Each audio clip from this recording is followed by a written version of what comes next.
Imaginez un instant que vous êtes dans une pièce remplie de personnes que vous êtes censé aimer. Votre famille, peut-être, vos amis de longue date. Et pourtant, au lieu de vous sentir connecté, vous ressentez cette sensation étrange, comme si vous étiez un extraterrestre observant une espèce différente. Leurs conversations vous semblent superficielles, leurs préoccupations futiles, leurs énergies épuisantes. Si vous ressentez cela en ce moment même, si vous hochez la tête en reconnaissant cette expérience, alors vous n'êtes pas fou, vous n'êtes pas ingrat, et vous n'êtes certainement pas brisé. Vous êtes en éveil. Et cet éveil vous appelle à faire quelque chose que la société considère comme tabou. Éliminer silencieusement certaines choses, certaines personnes, certaines énergies de votre vie, sans explication, sans justification, sans culpabilité. Carl Jung disait « Celui qui regarde à l'extérieur rêve, celui qui regarde à l'intérieur s'éveille. » Et vous, mon cher âme en éveil, vous avez commencé à regarder à l'intérieur. Vous avez commencé à voir la vérité derrière les masques, à sentir les énergies au-delà des mots, à comprendre que votre sensibilité n'est pas une faiblesse, mais un don spirituel précieux qui nécessite une protection absolue. Cette protection passe par l'art délicat de l'élimination silencieuse. C'est l'acte spirituel le plus courageux que vous puissiez accomplir. Choisir votre paix plutôt que leur approbation, votre évolution plutôt que leur confort, votre authenticité plutôt que leurs attentes. Aujourd'hui, nous allons explorer ensemble les 10 choses que votre âme vous supplie d'éliminer silencieusement de votre vie. Et je vous préviens, ce voyage va transformer votre vision de vous-même et de vos relations pour toujours. Permettez-moi de vous parler d'Elisa, 29 ans, thérapeute de formation. Pendant des années, elle s'est sentie différente, trop sensible, trop intense, comme le répétaient sa famille et ses amis. Elle captait les émotions des autres comme une éponge, ressentait les tensions non dites, percevait les mensonges cachés derrière les sourires. Sa famille l'appelait Drama Queen. Ses amis la trouvaient épuisante, jusqu'au jour où elle a découvert Carl Jung et sa théorie de l'individuation. Elle a réalisé que sa sensibilité n'était pas un défaut, mais un don héréditaire, une capacité psychique transmise par sa grand-mère mystique que sa famille avait toujours rejetée. Elle a compris que sa différence n'était pas une maladie à guérir, mais une mission à embrasser. Elisa a alors commencé son processus d'élimination silencieuse. Elle a cessé d'expliquer ses choix spirituels. Elle a arrêté de justifier sa besoin de solitude. Elle a abandonné le rôle de psychologue familial qu'on lui avait imposé depuis l'enfance. Le résultat, une paix profonde qu'elle n'avait jamais connue et l'émergence de dons spirituels qu'elle n'imaginait pas posséder. Jung parlait du processus d'individuation comme de la tâche la plus importante de notre existence. Devenir qui nous sommes vraiment, au-delà des projections et attentes des autres. Mais ce processus nécessite souvent de s'éloigner de ceux qui nous maintiennent dans des rôles limitants, même s'ils prétendent nous aimer. Votre sensibilité, votre intuition, votre besoin de sens profond ne sont pas des bugs dans votre système. Ce sont des features de votre âme évoluée. Et cette âme évoluée a besoin d'un environnement spirituellement sain pour s'épanouir. 1. Les vampires énergétiques. Familiaux. Thomas, 35 ans, directeur marketing, recevait chaque semaine l'appel de sa mère. Pas pour prendre de ses nouvelles, mais pour se plaindre, critiquer, manipuler. Chaque conversation le laissait vidé, anxieux, diminué. Il sortait de ces échanges en se sentant coupable d'être heureux quand elle était malheureuse, coupable de réussir quand elle échouait. Un jour, Thomas a réalisé quelque chose de révolutionnaire. Il n'était pas obligé de répondre. Il n'était pas le thérapeute de sa mère. Il n'était pas responsable de ses émotions. Il n'avait pas à sacrifier son bien-être sur l'autel de la culpabilité familiale. Jung parlait de l'ombre collective, ces aspects refoulés que les familles projettent sur leurs membres les plus conscients. Thomas portait l'ombre familiale depuis des années, servant de réceptacle à toutes leurs frustrations non résolues. L'élimination silencieuse ne signifie pas couper brutalement les liens, mais cesser de se rendre disponible pour être le dépotoir émotionnel des autres. Thomas a commencé à laisser sonner, à ne plus répondre immédiatement aux messages manipulateurs, à protéger son énergie sacrée sans se justifier. Votre énergie est votre monnaie spirituelle la plus précieuse. Vous avez le droit absolu de choisir avec qui vous la partagez. 2. Les amis de convenance Maya, 32 ans, se retrouvaient chaque vendredi soir dans ce bar avec les mêmes personnes, ayant les mêmes conversations superficielles, se plaignant des mêmes problèmes qu'elles refusèrent de résoudre. Elle rentrait chez elle épuisée, vidée, avec l'impression d'avoir perdu une soirée précieuse de sa vie. Ces amitiés de convenance, basées sur l'habitude plutôt que sur l'affinité réelle, drainent l'âme éveillée. Jung disait que nous devons choisir nos relations avec la même conscience que nous choisirions nos aliments spirituels. Certaines personnes nourrissent votre âme, d'autres l'empoisonnent lentement. Maya a commencé à décliner poliment. « Je ne peux pas ce soir. » Puis elle a cessé de décliner pour simplement ne plus être disponible. Elle a utilisé ce temps libéré pour des activités qui alignaient avec ses valeurs. Méditation, lecture spirituelle, connexion avec la nature. L'élimination silencieuse des relations toxiques crée l'espace pour que les vraies connexions d'âme puissent émerger. 3. Les croyances limitantes. Héritées. Tu ne dois pas briller trop fort, ça dérange les autres. Sarah, 28 ans, portait cette programmation familiale depuis l'enfance. Chaque fois qu'elle excellait, qu'elle se démarquait, qu'elle osait rêver grand, cette voix intérieure la ramenait à l'ordre. Qui crois-tu être? Jung parlait de l'inconscient collectif et des patterns transgénérationnels. Sarah portait la peur de ses ancêtres, des femmes qui avaient appris que briller attirait la persécution, la jalousie, la punition.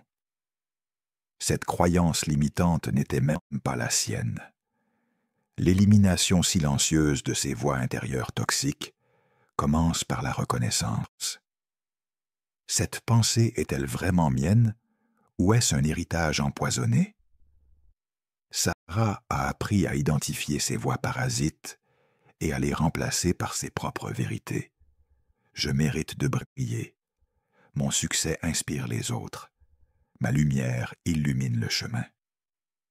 Vous n'êtes pas obligé de porter les limitations de vos ancêtres.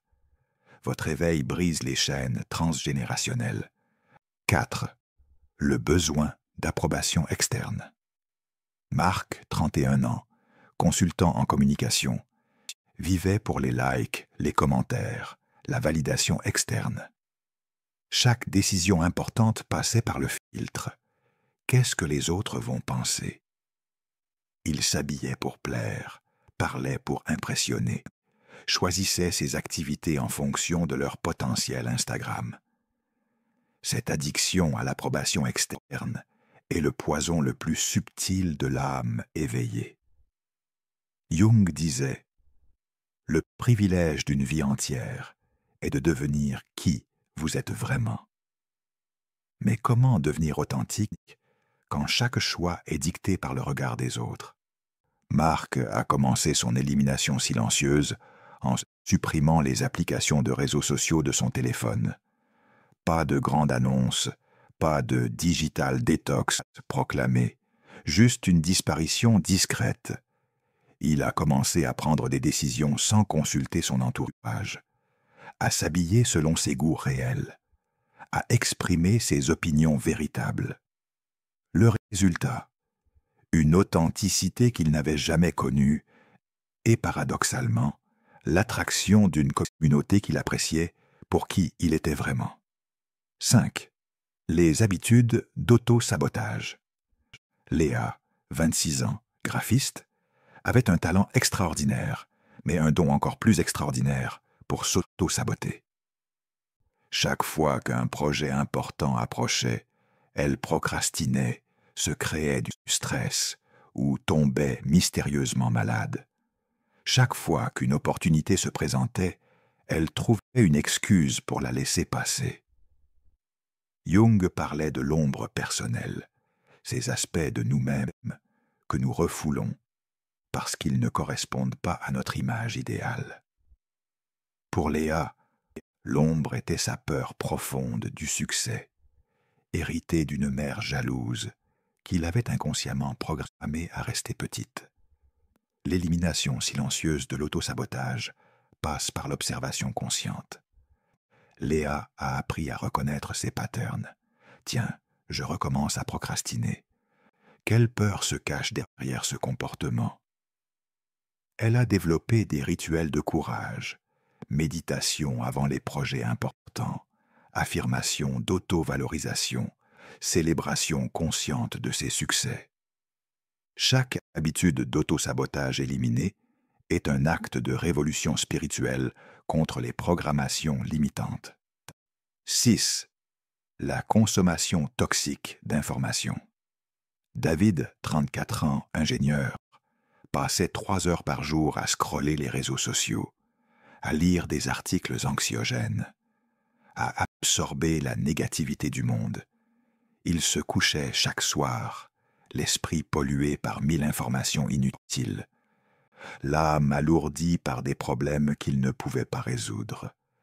Cette consommation compulsive d'informations toxiques est une drogue moderne qui maintient l'âme éveillée dans un état de vibration basse. Jung parlait de l'importance de protéger notre psyché des influences négatives pour permettre l'émergence de notre sagesse intérieure. David a pratiqué l'élimination silencieuse digitale, suppression progressive des comptes toxiques, remplacement du scroll matinal par la méditation, choix conscient de ses sources d'information. Il a découvert qu'en se désintoxiquant du bruit mental, il accédait à une clarté et une créativité qu'il avait perdues. Votre attention est sacrée. Ce sur quoi vous vous concentrez détermine la qualité de votre réalité intérieure. 7. Les rôles imposés par la famille Sophie, 30 ans, avocate, étaient la fille parfaite depuis l'enfance. Toujours responsable, toujours raisonnable, toujours disponible pour résoudre les problèmes familiaux. Elle avait enterré sa vraie nature, celle d'une artiste bohème, sous des années de conformité aux attentes parentales. Jung parlait de la persona, ce masque social que nous portons pour nous adapter aux attentes des autres. Mais quand la persona devient une prison, quand nous oublions qui nous sommes vraiment sous le masque, notre âme se rebelle. Sophie a commencé son élimination silencieuse des rôles imposés. Elle a cessé de répondre immédiatement aux urgences familiales. Elle a arrêté de donner des conseils non sollicités. Elle s'est autorisée à être imparfaite, spontanée, parfois indisponible. Elle a recommencé à peindre en secret, reconnectant avec sa nature créative refoulée. Cette libération des rôles imposés lui a permis de découvrir qui elle était vraiment. Une âme créative, déguisée en avocate, et non l'inverse. 8. Le perfectionnisme. Paralysant Alex, 27 ans, développeur web, ne terminait jamais ses projets personnels. Il n'était jamais assez parfait, jamais assez abouti. Il préférait ne rien montrer, plutôt que de montrer quelque chose d'imparfait. Ce perfectionnisme le maintenait dans l'inaction et la frustration créative. Jung disait que le perfectionnisme est souvent une forme déguisée de peur du jugement. Alex ne cherchait pas vraiment la perfection. Il évitait la vulnérabilité d'être vu et potentiellement critiqué. L'élimination silencieuse du perfectionnisme a commencé par de petits actes de courage. Publier un projet à 80% plutôt qu'attendre la perfection impossible. Partager ses créations imparfaites avec bienveillance envers lui-même. Célébrer le progrès plutôt que la perfection. Cette libération lui a ouvert un monde de créativité et d'accomplissement qu'il n'aurait jamais connu en restant paralysé par ses standards impossibles. 9. Les pratiques spirituelles. Égocentrée. Emma, 33 ans, coach spirituel, était tombée dans le piège de l'ego spirituel.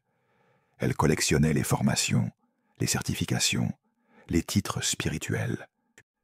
Elle avait besoin d'être reconnue comme plus éveillée que les autres, plus connectée, plus sage. Sa spiritualité était devenue une compétition inconsciente. Jung parlait de l'inflation spirituelle, cette tendance de l'ego à s'identifier au contenu spirituel plutôt qu'à les intégrer humblement.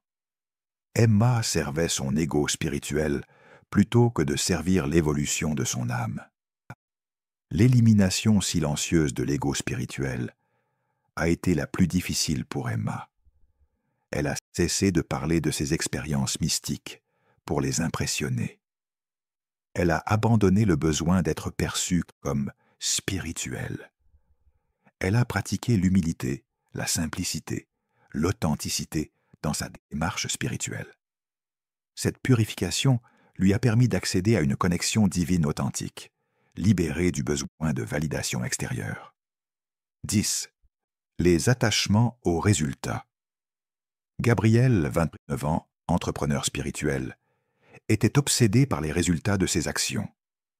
Chaque méditation devait produire une révélation. Chaque projet devait être un succès immédiat. Chaque relation devait évoluer selon ses attentes. Cette obsession du contrôle le maintenait dans un état d'anxiété constant. Jung parlait de l'importance de l'abandon à la sagesse inconsciente. Gabriel devait apprendre à planter des graines, sans être obsédé par la rapidité de leur croissance. L'élimination silencieuse des attachements aux résultats lui a appris la foi spirituelle. Agir avec excellence sans être attaché aux fruits de l'action. Méditer sans attendre d'expériences particulières. Aimer sans condition de retour. Cette libération lui a apporté une paix profonde et, paradoxalement, de meilleurs résultats dans tous les domaines de sa vie. Après avoir pratiqué ces 10 éliminations silencieuses, vous allez traverser ce que Jung appelait la nuit noire de l'âme. Cette période où vous vous sentirez seul, incompris, peut-être même rejeté par votre ancien entourage. Ne paniquez pas. Cette solitude n'est pas de l'isolement, c'est de l'incubation spirituelle. Comme le papillon dans son cocon, vous êtes en train de vous transformer. Votre ancienne identité se dissout pour laisser place à votre vrai soi. Ce processus est inconfortable mais nécessaire. Vous remarquerez que certaines personnes disparaîtront naturellement de votre vie. D'autres vous reprocheront vos changements, essaieront de vous ramener dans vos anciens patterns. Restez ferme dans votre évolution. Jung disait « Tout ce qui nous irrite chez les autres peut nous mener à une compréhension de nous-mêmes. » Leur résistance à votre changement révèle leur propre peur de l'évolution. Leur inconfort face à votre authenticité reflètent leur propre prison de conformité. Ayez de la compassion pour eux, mais ne sacrifiez pas votre évolution sur l'autel de leur confort. Une fois ces éliminations intégrées, vous découvrirez une nouvelle façon d'être au monde. Vous n'aurez plus besoin de convaincre personne de votre valeur. Vous ne chercherez plus l'approbation externe. Vous ferez confiance à votre guidance intérieure. Cette nouvelle version de vous attirera naturellement des âmes alignées. Votre tribu spirituelle vous trouve autant que vous la cherchez. Les personnes qui résonnent avec votre fréquence évoluée apparaîtront dans votre vie comme par magie. Jung parlait de synchronicité, ces coïncidences significatives qui guident l'âme éveillée. Quand vous êtes aligné avec votre vérité, l'univers conspire à votre faveur. Vous réaliserez que votre éveil n'est pas un cadeau que pour vous. Chaque personne que vous inspirez par votre authenticité contribue à l'éveil collectif de l'humanité.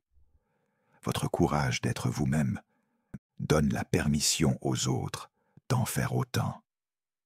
Si vous êtes arrivé jusqu'ici, c'est que votre âme reconnaît la vérité de ces mots. Vous n'êtes pas ici par hasard. Vous faites partie de cette génération d'âmes éveillées incarnées pour élever la conscience collective de l'humanité. Votre sensibilité est votre super-pouvoir. Votre besoin de solitude est sacré.